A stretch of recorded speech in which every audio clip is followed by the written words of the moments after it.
Éxodo 3:13 dice: dijo Moisés a Dios: he aquí que llego yo a los hijos de Israel y le digo, el Dios de vuestros padres me ha enviado a vosotros. Si ellos me preguntaren cuál es su nombre, ¿qué le responderé? Ahí. Bueno, mis hermanos, hoy voy a comenzar haciendo una introducción, de pronto un poco larga, para hablar del nombre de Dios.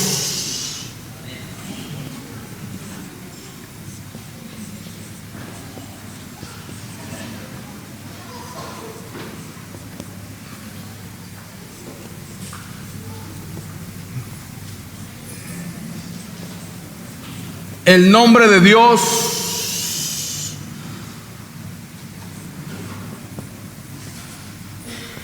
en el Antiguo Testamento.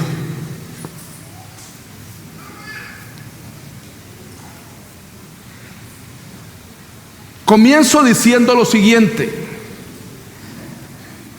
aunque el nombre de Dios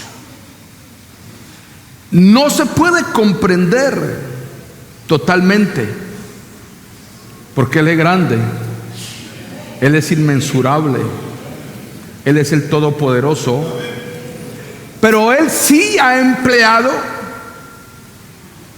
algunos métodos o algunas formas para revelarse a la humanidad, para revelarse a los hombres.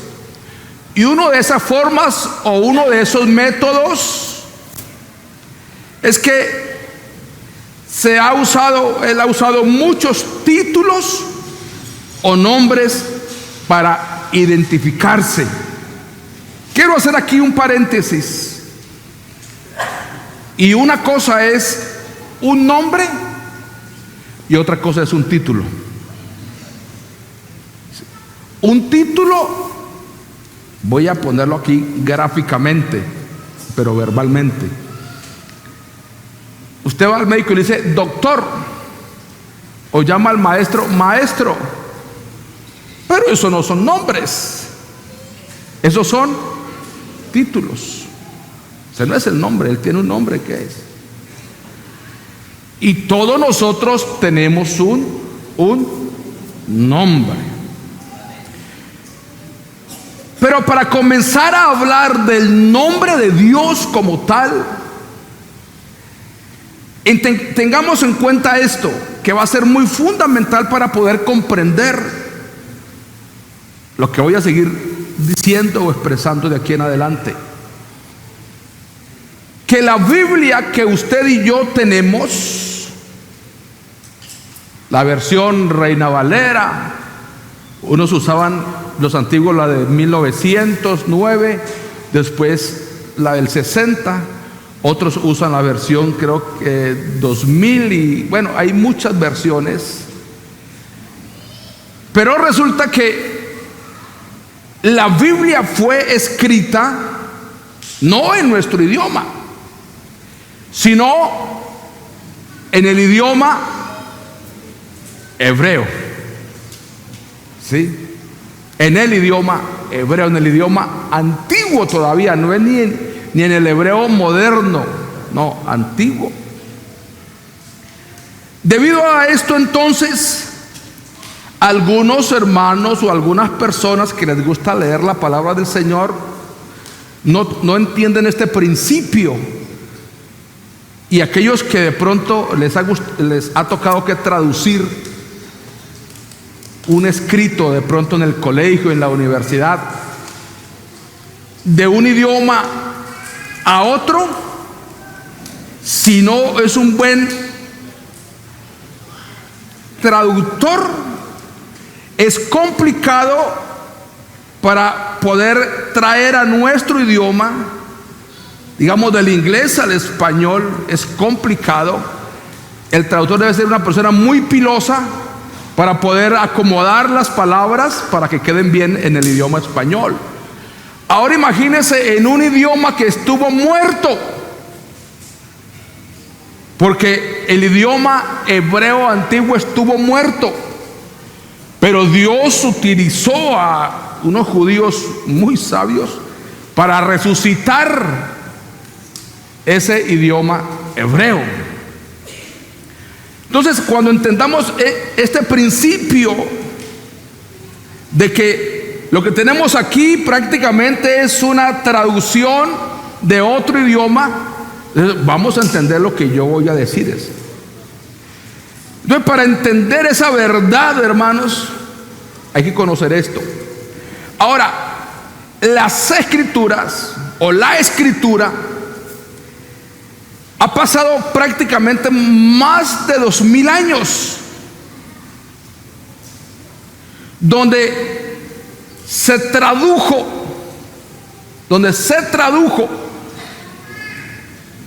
o se hizo la primera traducción de la Biblia del hebreo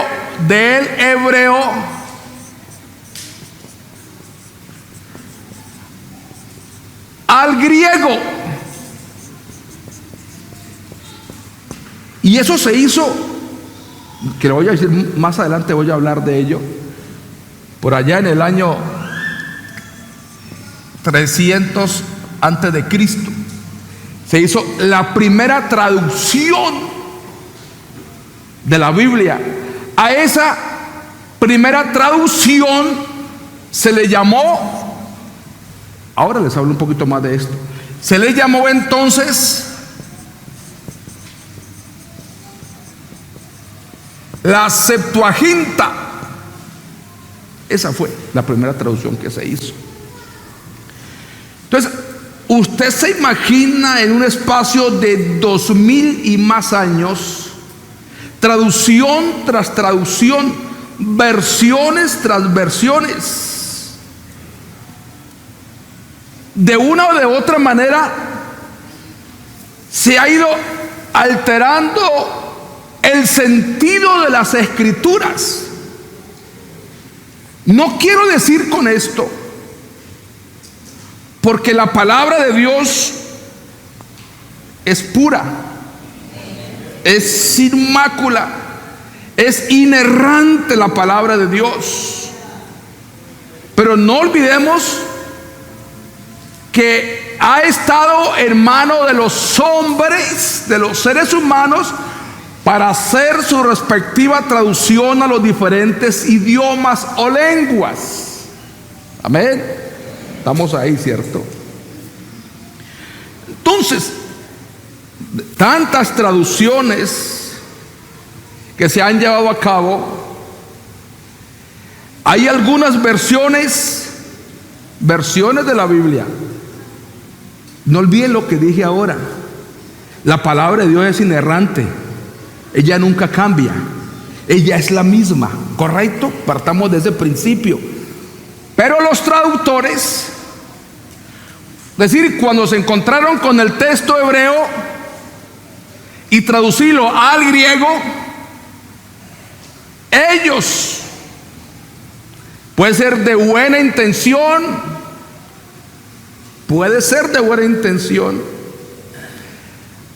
suprimieron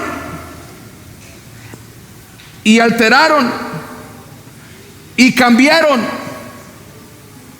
el nombre verdadero de nuestro Dios. Alguien dirá, pero ¿cómo así? No se me preocupen. Por eso para que usted hubiera estado hoy aquí. Sí.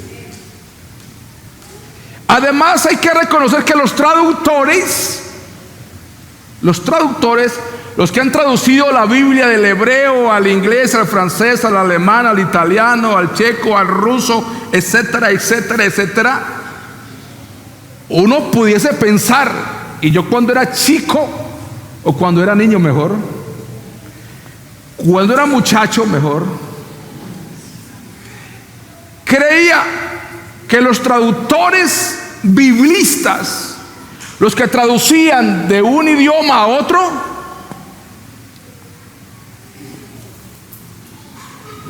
eran hombres totalmente entregados a Dios. Yo los creía. Hombres entregados a Dios, hombres con un respeto, como dice Apocalipsis, que no podemos quitarle ni sumarle a las Escrituras. Entonces yo decía, esos hombres de Dios, siendo muchachos, que han traducido la Biblia a muchos idiomas, qué respeto. Sí. Resulta que no son ni creyentes.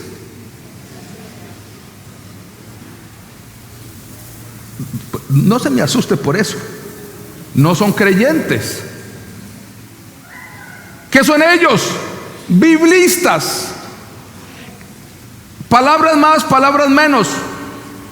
Son personas que han estudiado una carrera y en esa carrera dicen, voy a estudiar arameo, voy a estudiar hebreo, griego. Es una profesión, es decir, es una carrera. ¿Sí? Y al tener el conocimiento ellos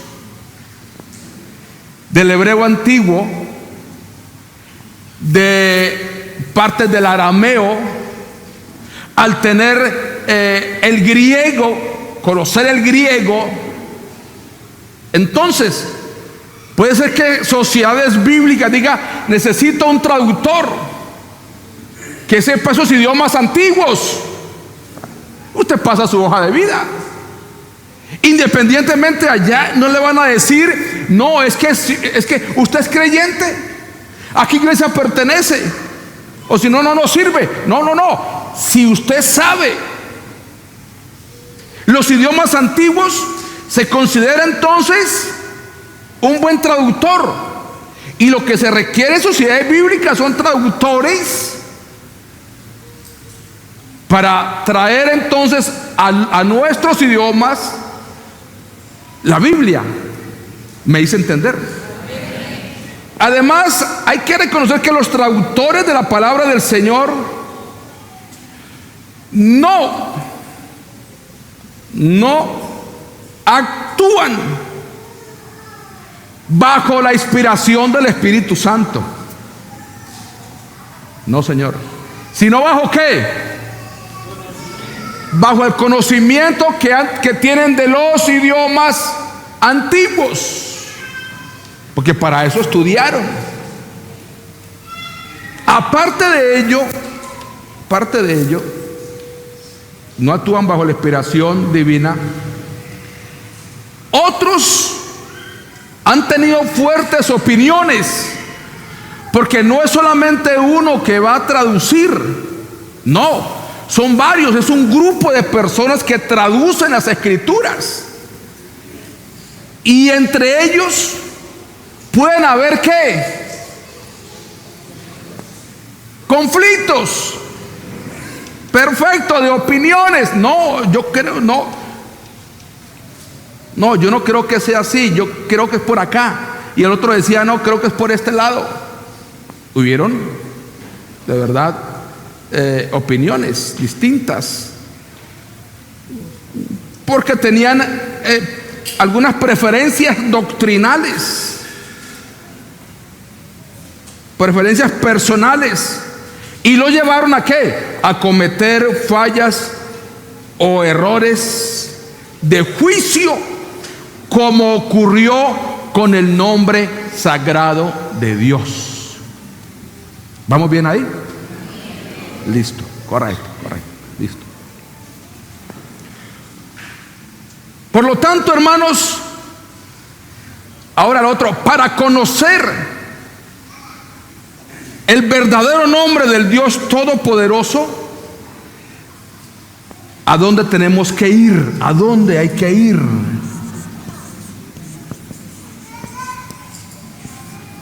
A Israel. ¿Por qué tenemos que ir a Israel?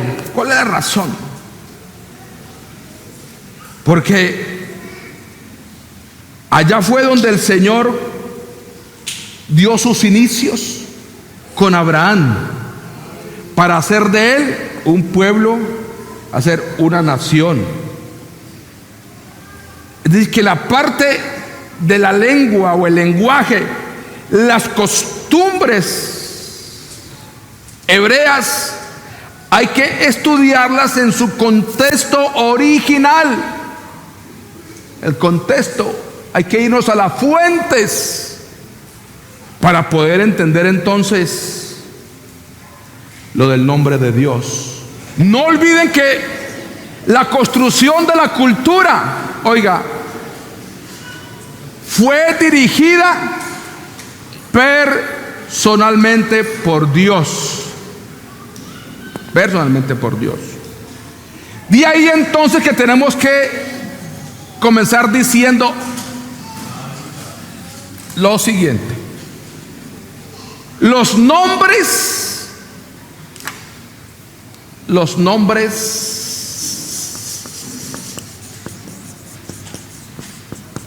en la cultura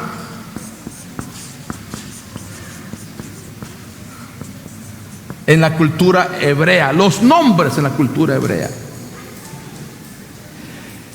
Nosotros somos de otro mundo, por decirlo así. Somos de otro mundo. Somos latinos. ¿Sí?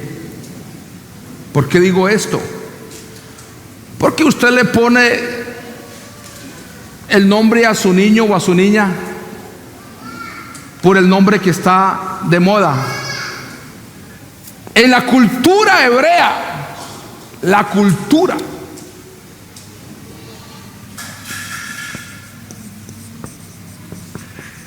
en la cultura hebrea es totalmente distinto. Totalmente distinto. Entonces, los diccionarios nos dicen que los nombres en la cultura hebrea están ligados con la existencia del ser. Están ligados. Es decir, si alguien le puso un nombre a alguien en la cultura hebrea, es porque tiene un significado. Nosotros no le ponemos cuidado a ello, pero ellos sí. Por eso yo decía que es interesante esto. Ellos sí le ponen. Por ejemplo, Isaac.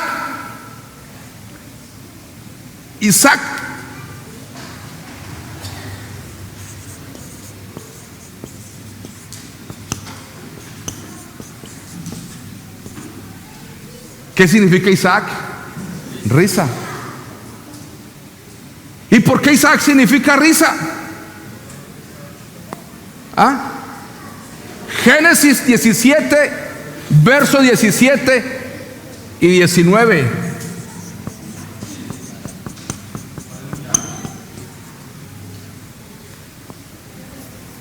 Cuando el Señor le prometió un hijo, ¿qué hizo Sarai? Se rió. Entonces, ¿sí lo que estaba diciéndoles?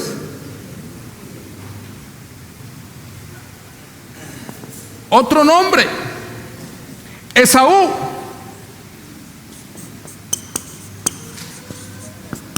¿Qué es? ¿Qué es?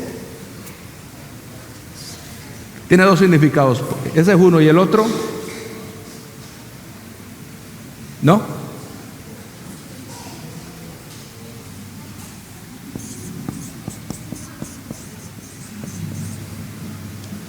Velludo.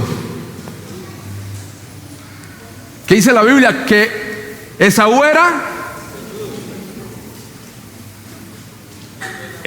velludo. Correcto, sí. Esaú era velludo.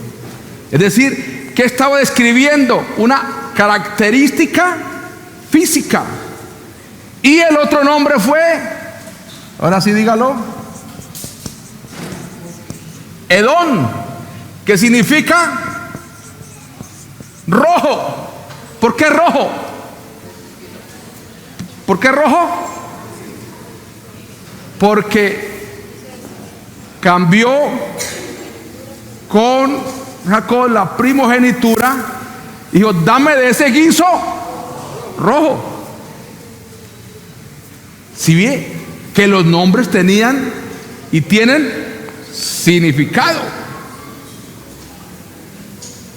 En otras ocasiones, el Señor cambió el nombre de ciertas personas para darles nombres adicionales o un nombre nuevo.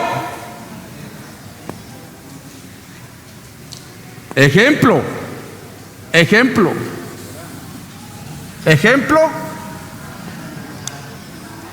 Correcto.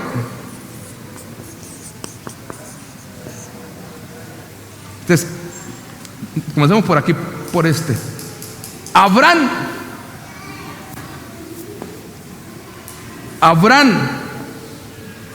¿qué significa? No tienen ni idea qué significa Abraham, ¿no? Padre enaltecido, Padre enaltecido.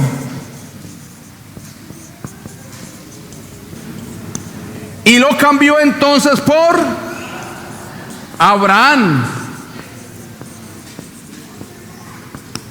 que es Padre de multitudes. De multitudes. Estoy hablando de la importancia del nombre, no me he salido, ahí voy. Otro, Sarai. Sarai, ¿qué significa? Princesa.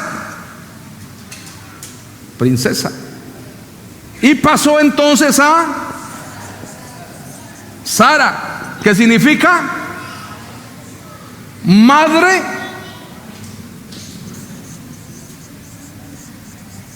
de muchedumbres o de multitudes también. Ahí está. La importancia del nombre. Voy ahí.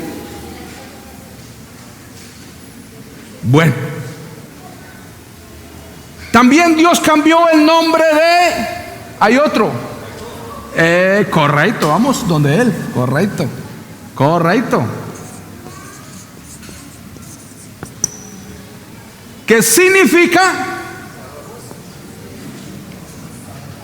Usurpador, suplantador.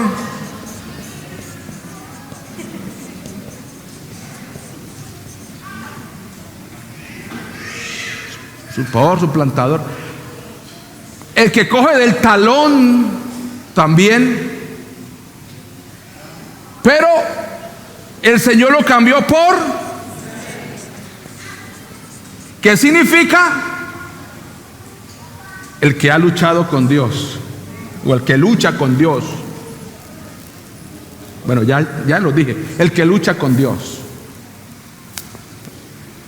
Borrar el nombre de una persona vale tanto como desaparecerla.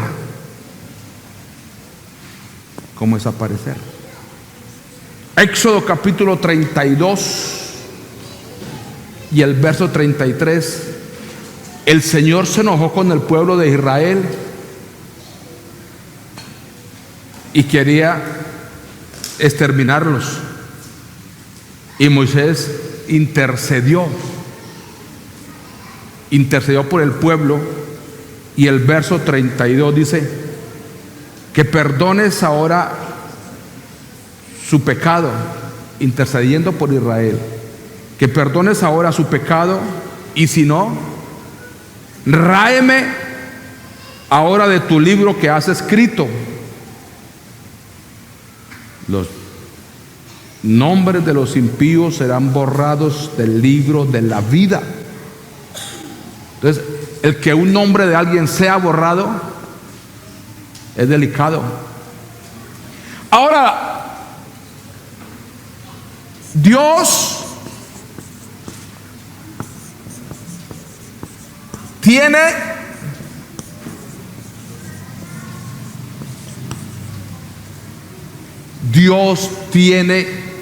nombre. ¿Qué dicen ustedes con respecto a lo que les dije ahora? ¿Dios tiene nombre? Mire, una de las características fundamentales de la fe monoteísta, ¿qué es el monoteísmo? ¿Qué es el monoteísmo? Monos es Teos. Correcto. Eso lo dije hace 8 días o 15 días. De la fe monoteísta hebrea, de los hebreos, porque también el islamismo son monoteístas, ¿sabía? Los del Islam los árabes son monoteístas.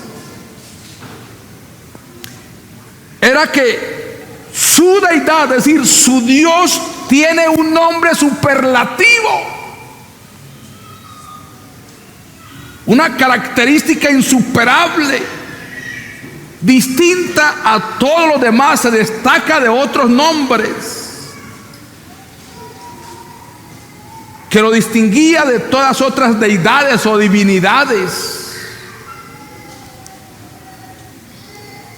Por eso hay un diccionario de teología internacional que dice que uno de los rasgos más fundamentales y esenciales de la revelación bíblica es el hecho de que Dios sí tiene nombre, porque Él lo tiene. Aleluya.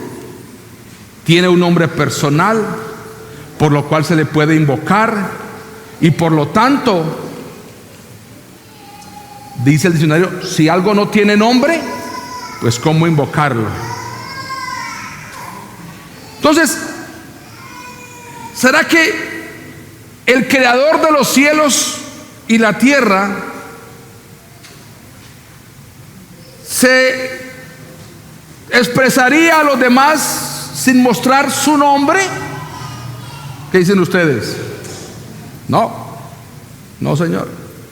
Porque aún el salmista está diciendo esto: bendiga toda carne, bendiga toda carne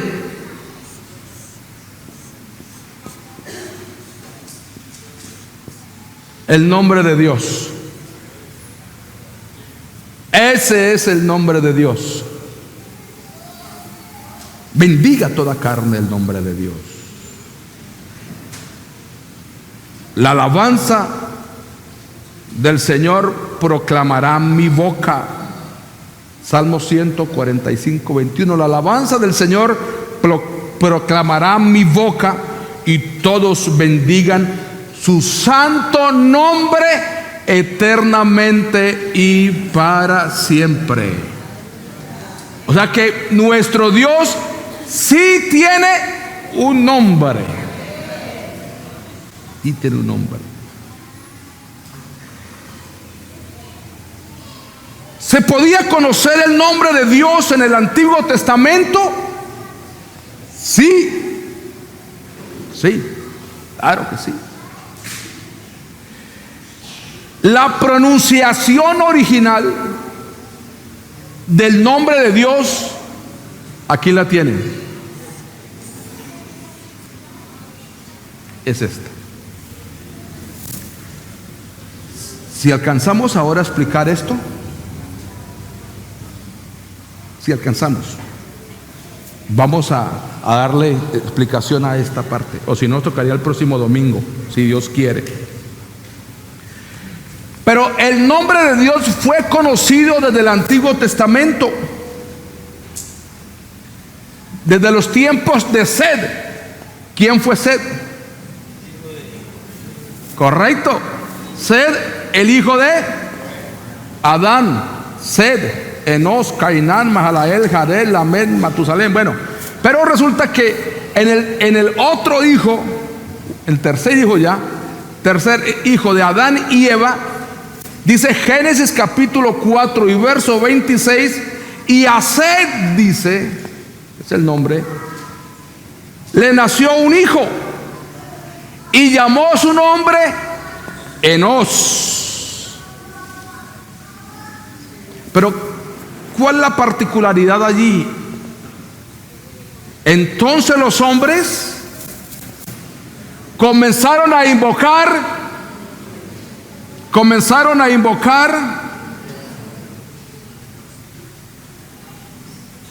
el nombre de Dios. Algunos tuvieron unas excusas para no pronunciar el nombre de Dios. Claro. ¿Cuáles fueron las excusas? Es decir, hermanos, a través de los tiempos ha habido, tengan en cuenta lo que voy a decir en este momento, a través de los años ha habido una conspiración para ocultar el nombre del Dios Todopoderoso. Una conspiración. Y debido a esa conspiración, algunos dan excusas para no nombrar el nombre de Dios. ¿Cuáles excusas tienen ellos? Y no son cualquier persona, que son eruditos, entendidos en las Escrituras. Y lo primero que ellos dicen es que el nombre de Dios, que si quisieran nombrarlo, que no están seguros si este es el verdadero nombre de Dios. ¿Para qué vamos a nombrarlo si no estamos seguros? Entonces pongámosle un título o pongámosle otro nombre. Esa es una excusa. La otra excusa del judaísmo para no nombrar el nombre de Dios es que el nombre de Dios es tan sacrosanto, tan santo. Claro, Él es santo, sí, sí. Pero ¿cuál es la justificación de ellos? Que el nombre de Dios es tan pulcro, es tan sacrosanto, se necesita extrema reverencia, que lo consideraron demasiado sagrado para pronunciarlo. Muy sagrado el nombre de Dios, no podemos nombrarlo. Y se fueron a las Escrituras para justificar el no nombrar el nombre de Dios. ¿Qué lectura leyeron? Ellos se basaron en Éxodo capítulo 20 y verso 7. Mire, y aunque eran los eruditos, eran biblistas, pero estaban desenfocados. ¿Por qué desenfocados?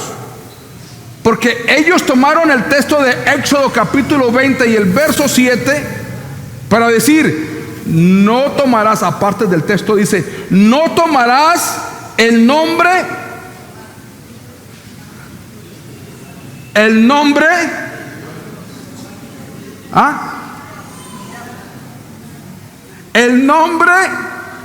en vano. Pero ¿quién va a usar el nombre del Señor en vano? Pero ellos tomaron esa excusa. ¿Quiénes fueron? Ya le digo quiénes fueron. Otro punto. También se basaron en Levítico capítulo 22 y el verso 32. Y dice: y no profanéis, aparte del texto dice: y no profanéis mi santo nombre. Pero es profanarlo, ¿correcto? Estos fueron los textos, y por allá hay otro que sí blasfemó. Habla de uno que blasfemó el nombre de Dios y fue muerto. Pero una cosa es blasfemar y otra cosa es honrar. Es darle el reconocimiento, es darle la adoración a Dios. Amén.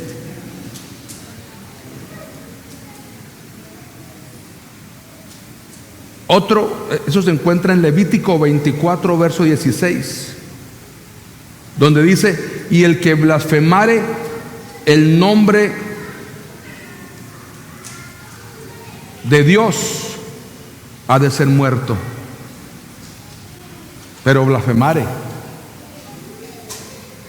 Otra provisión, ¿cuál era? Cuando habían guerras entre los pueblos o las ciudades, o entre reinos, si un rey le ganaba la batalla a otro reino, arrasaban con todo y colocaban el nombre de ese Dios por el piso. Por eso entonces los traductores bíblicos de la antigüedad, ¿qué fue lo que hicieron? No pongamos el nombre sacrosanto, porque si viene otro rey y nos gana a nosotros, entonces nuestro gran nombre, el gran nombre de Dios, va a ser pisoteado. Entonces no lo nombremos, no, guardémoslo. Esa costumbre se extendió por todo el pueblo de Israel. Los rabinos no querían que esto ocurriera. No, entonces hice una pregunta: ¿es bíblica la prohibición de usar el nombre de Dios? ¿Es bíblica? Pues voy a leer lo que dice la Escritura. Mire, puede ser que aquellos traductores de la antigüedad promulgaron la prohibición del nombre de Dios y lo cambiaron por títulos, hayan tenido las mejores intenciones. No, que no podemos, porque si viene un enemigo y nos derrota, entonces el nombre de Dios va a ser vituperado, entonces no lo nombremos, de pronto alguien va a blasfemar el nombre. No, más bien guardémoslo, reservémoslo. Y ese fue el pensamiento de ellos. De pronto hayan sido unas buenas intenciones, pero no olvide que el camino al infierno está lleno de buenas intenciones. ¿Por qué digo esto? Cuando usted le habla el evangelio a alguien: no, sí, un día de estos, yo quisiera, sí, un día de estos, y se murió en el yo quisiera, se perdió su alma. Ciertamente, hermanos, parece que, como lo decía al principio, la gente, los biblistas, los traductores, quisieron guardar y esconder y prohibir el nombre de Dios. Ahora, la prohibición del nombre de Dios entra en conflicto con la Torá. Yo lo expliqué hace 8 días, pero para los que no han venido, vamos a ver si se acuerdan. ¿Qué es la Torá? ¿Qué es la Torá? Correcto. La Torá son los primeros 5 libros de la Biblia hebrea: Génesis, Éxodo, Levítico, Números y Deuteronomio. La Torá. Pero también ellos que leen la Torá va en contravía a lo que están diciendo los traductores antiguos. ¿Por qué? Porque ¿qué dice Éxodo capítulo 9, verso 16? En sus apartes dice: mi nombre sea anunciado en toda la tierra. Mi nombre, dice. No habla de títulos, de nombres honoríficos. No, Señor, no. Mi nombre sea anunciado en toda la tierra. Y el precepto rabínico decía que el nombre debía ser guardado y escondido. Y la misma Torá, Deuteronomio capítulo 4 y el verso 2, dice, oiga esto: no añadirás a la palabra que yo os mando ni disminuirás de ella. ¿Sí ve? Contradiciendo a quienes, aquellos traductores antiguos. También el precepto rabínico de esconder el nombre del Señor también va en contra de la Tanaj. ¿Qué es la Tanaj? ¿Qué es la Tanaj? Toda la Biblia del Antiguo Testamento, desde Génesis hasta Malaquías, es la Tanaj. Esta es la Biblia de los hebreos.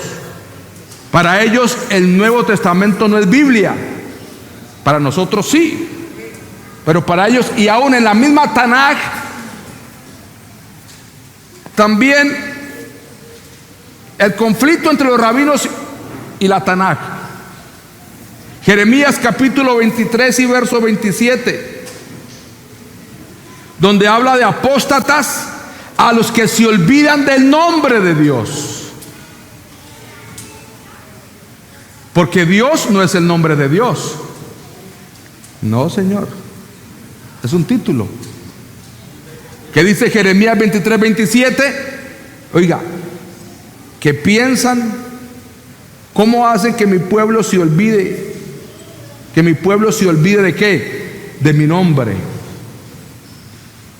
Al cubrir entonces, al esconder el nombre sagrado de Dios, ¿qué estaban haciendo? Todo lo contrario a lo que dice la Tanaj. Ustedes hacen que mi pueblo se olvide de mi nombre. Y el Salmo 9, verso 10 dice: en ti confiarán los que conocen tu nombre. Tu nombre. Salmo 91, 14: le pondré en alto por cuanto ha conocido mi nombre. Salmo 99, 3: alaben el nombre grande y temible, Él es el santo. Salmo 145, 21: y todos bendigan su santo nombre eternamente y para siempre.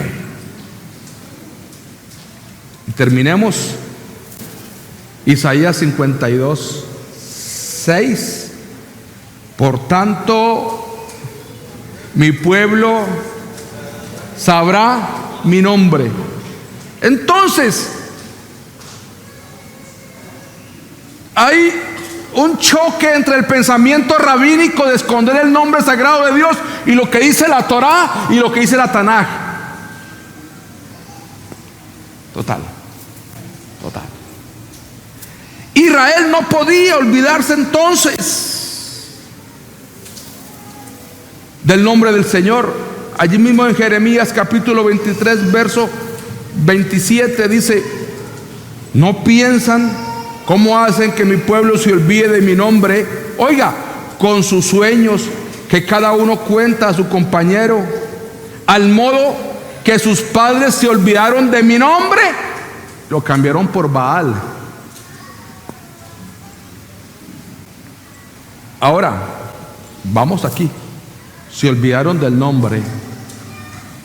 Viene otra pregunta.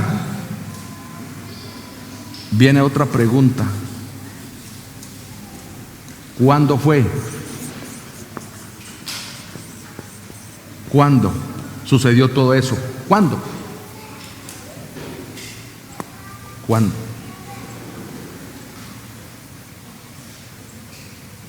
En el siglo VI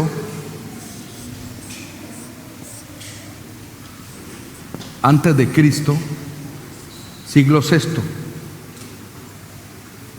antes de Cristo.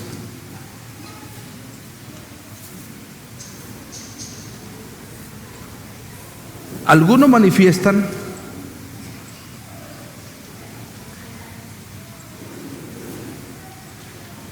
año 537.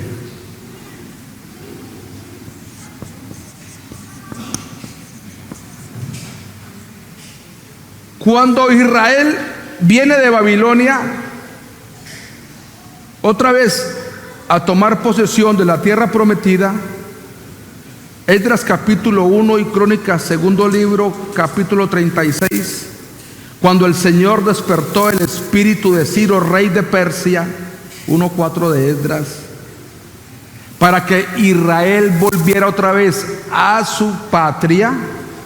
Y allí viene Zorobabel, viene Salatiel, vinieron unos para trabajar, vinieron con Nehemías también, para la reconstrucción de las murallas, la reconstrucción de la ciudad, la reconstrucción del templo en Jerusalén. Al regreso de ese cautiverio que fue por 70 años, ahora sí, los doctores de la ley,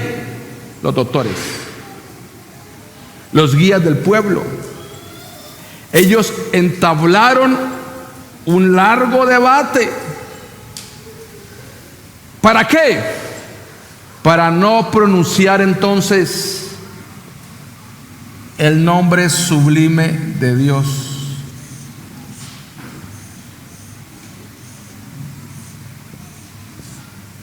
No vamos a nombrarlo, no lo vamos a nombrar.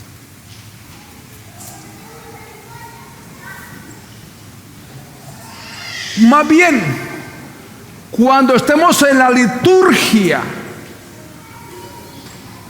cuando hagamos entonces la adoración a Dios, o tengamos que leer, bien sea la Torá o leer la Tanaj, que creo que se leía primero, porque fue en el año 537 antes de Cristo. Habían libros que no habían sido escritos, algunos sí, otros no, de la Tanaj, pero sí la Torá estaba. Entonces, ¿qué hicieron ellos? En vez de pronunciar el nombre sagrado de Dios, volvieron a guardarlo nuevamente y solamente vamos a ponerle Adonai. Cuando lleguemos al nombre sagrado de Dios, vamos a colocarle Adonai.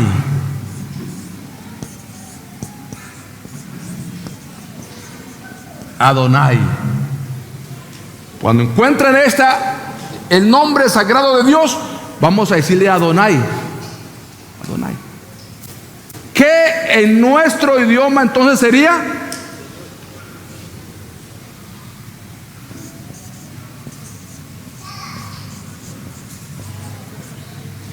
Señor. Digámosle Adonai. Mi Señor en hebreo. Mi Señor en hebreo. Mi Señor en hebreo. Estamos hablando del siglo VI, o sea, del año 537. Ahora, en el siglo III al siglo II,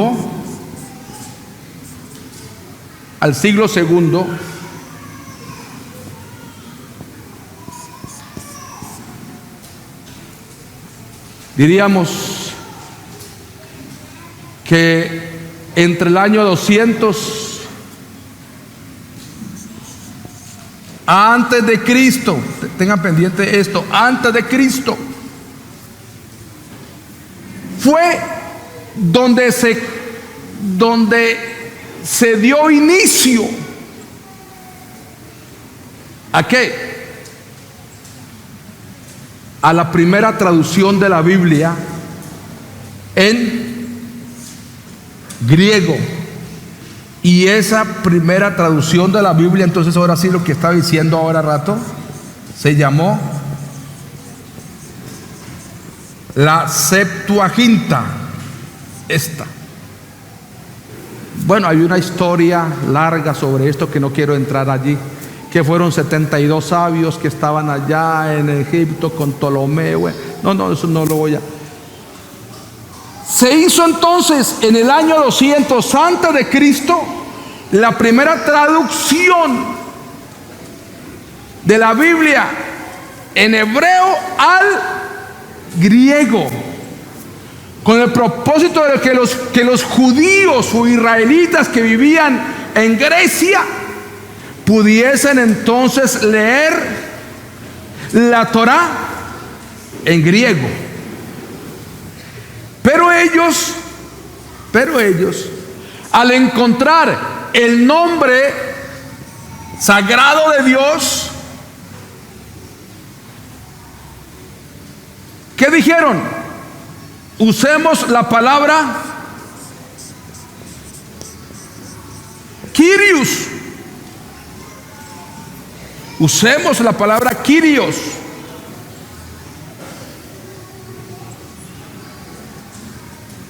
Sustituyendo otra vez el nombre sagrado de Dios. Lo sustituyeron, lo cambiaron. Kyrios.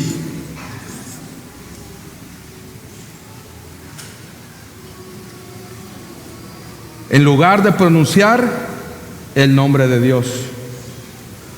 Kyrios otra vez es Señor. Kyrios, Señor.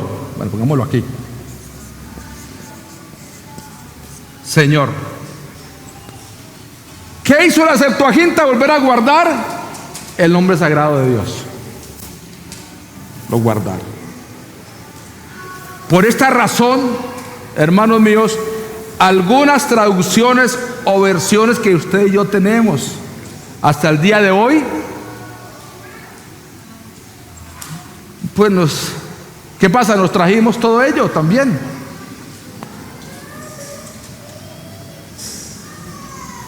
Y cuando encontremos esta expresión,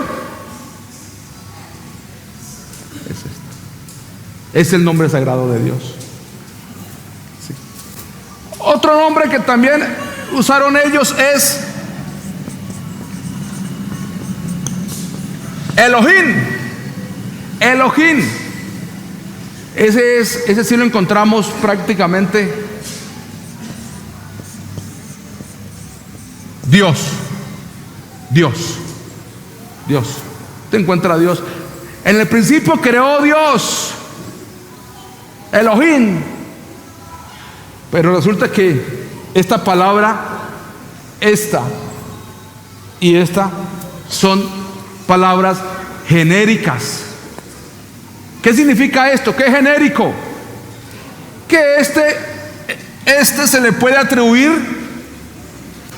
a otro ser. Por eso dice la Biblia, todos los dioses de los pueblos son ídolos. ¿Sí ve?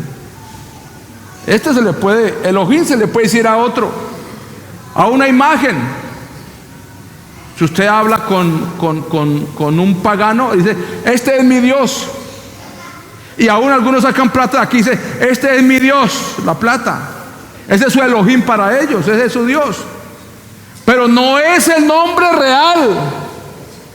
Es este.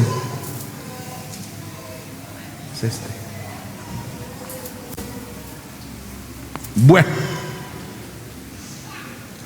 Ahora, vámonos entonces a otro siglo. Vámonos a otro siglo.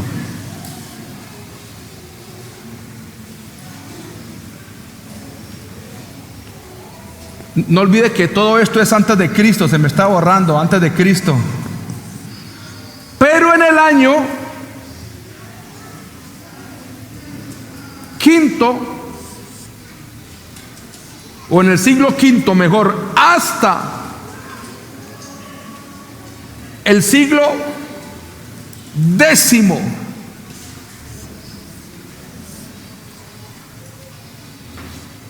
¿pero de cuándo? Después de Cristo.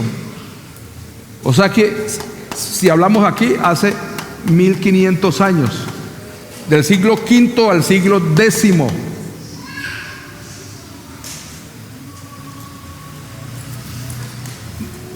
Para los que no saben y a los que se les ha olvidado, les recuerdo lo siguiente: el idioma hebreo tiene dos particularidades.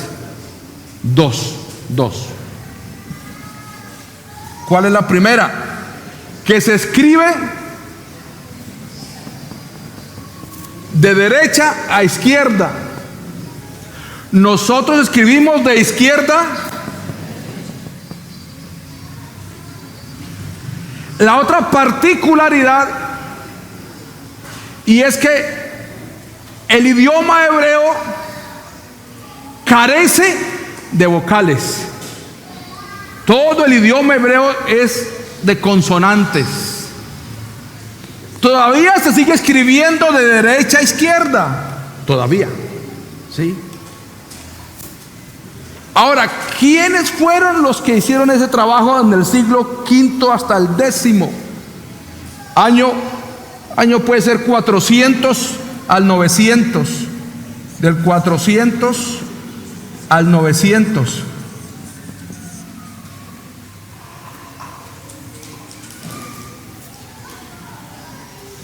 Como el idioma hebreo es una lengua semítica, por eso no tenía vocales. Entonces, la tradición, al principio, la tradición era suficiente ¿para qué? Para que se asegurara una lectura normal de las Escrituras. Pero con el paso de los años y la cautividad de los hijos de Israel expatriados por todo el mundo, dijeron estos personajes, ¿quiénes fueron? Ahora sí, ¿quiénes fueron?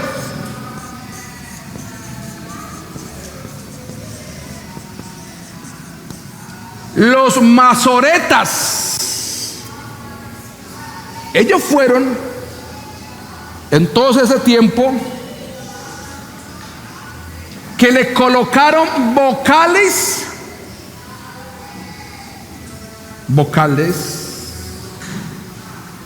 unas cositas, unos palitos. Los masoretas eran judíos rabinos que sucedieron a quienes sucedieron ellos, a los soferín. ¿Quiénes eran los soferín? Los soferín eran rabinos. Eran rabinos que tradujeron las Escrituras en el Antiguo Testamento. Fueron los soferín. Fueron los encargados de hacer la transcripción. Es decir, cuando un rollo del Antiguo Testamento o de la Torá se estaba envejeciendo, claro, con el paso de los años se envejecía, entonces los soferín se reunían, gente muy, mejor dicho, y comenzaban a transcribir. Claro, es que no había impresora, no había imprenta, y en cueros cueros de animales. Los curtían, los trabajaban, y ahora sí hacían rollos hasta de 7 metros. Los soferín, ¿qué hacían? Cogían los cueros. No hay de acá para acá. Transcribían los rollos que ya estaban dañándose, y venía otro y revisaba. Si ese soferín a lo último escribió mal y se gastó 6 meses, 1 año, 2 años haciendo un solo libro, no sirve, hay que arrancar de nuevo. Volver otra vez, sí, arrancar de nuevo. Después de los soferín vinieron los escribas, los cuales los vemos hasta en el tiempo de Jesús. Y los evangelios hablan ¿de quién? De los escribas. Después de los soferín vinieron los escribas. Pero ya en el siglo V, ya en el año 400, vinieron los masoretas. O sea, la misma línea, ¿no? ¿Qué hicieron ellos? Primero le pusieron vocales al idioma hebreo.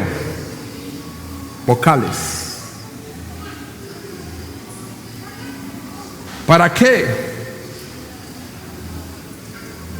Para poder conservar la pronunciación, para que no se perdiera la pronunciación. Pero aquí hay un problema. Ellos trataron de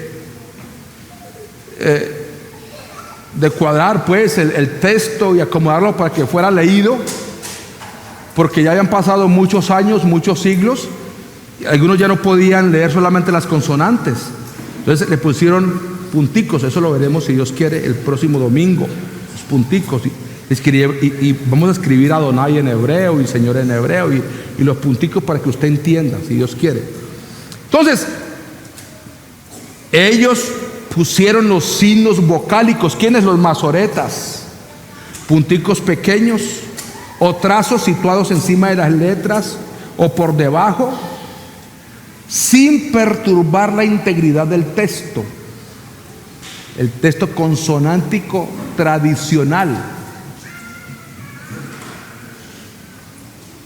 Aunque conservaron, es cierto, la lectura del texto, los matices del tono y el sentimiento del texto.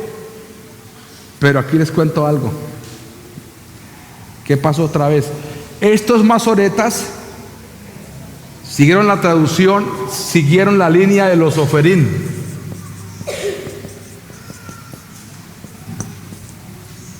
Siguieron la línea de ellos. ¿Cuál fue la línea de estos oferín? ¿Cuál fue? ¿Cuál fue? De ponerle al nombre sagrado de Dios, ponerle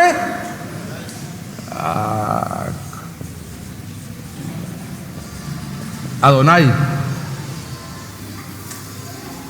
Otros le dicen Hachem, Hachem, Hachem, que significa el nombre, el nombre. O sea, todo por no pronunciar el nombre de Dios. Hachem, Hachem, Hachem. Oh, mi Hachem. Oh, Adonai. Pero no les gusta entonces pronunciar el nombre. No, de ninguna manera. Pero estos masoretas, ¿qué fue lo que hicieron? Con los puntos vocálicos alteraron entonces 134 pasajes de las Escrituras, porque son los mismos judíos. Y si vienen con la tradición, y yo me quebré la cabeza mucho tiempo, me la quebré, pues un poquito, ¿no?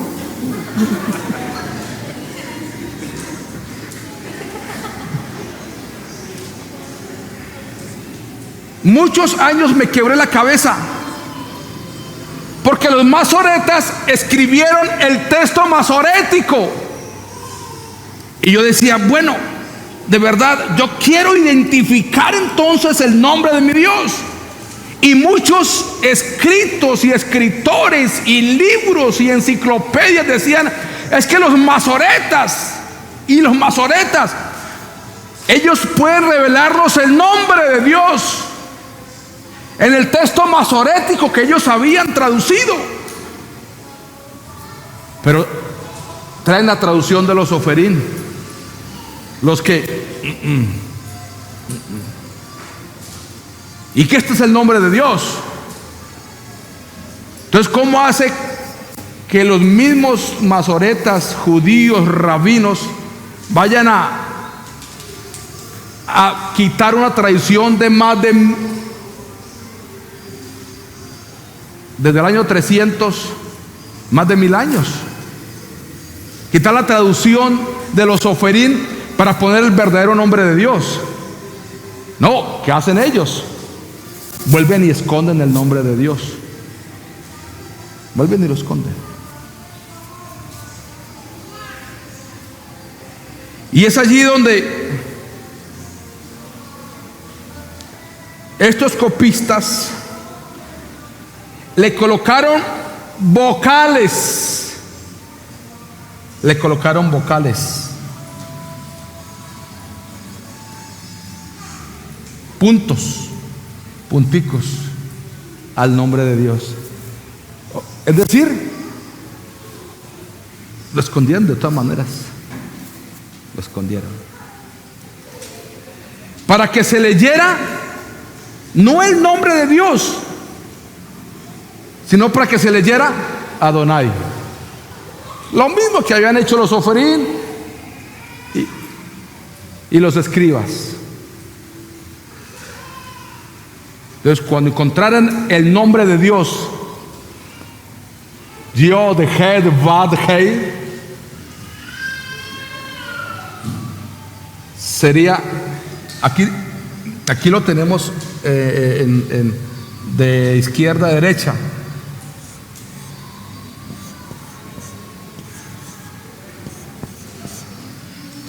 Cuando encontraran el nombre Yod, Hed, Vad, Hei, entonces dijeran mejor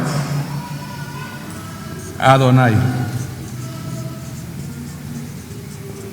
Adonai.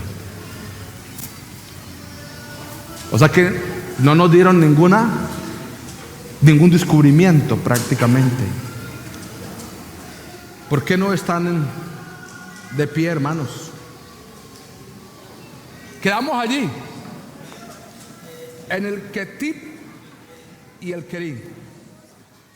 Próximo domingo, si Dios quiere.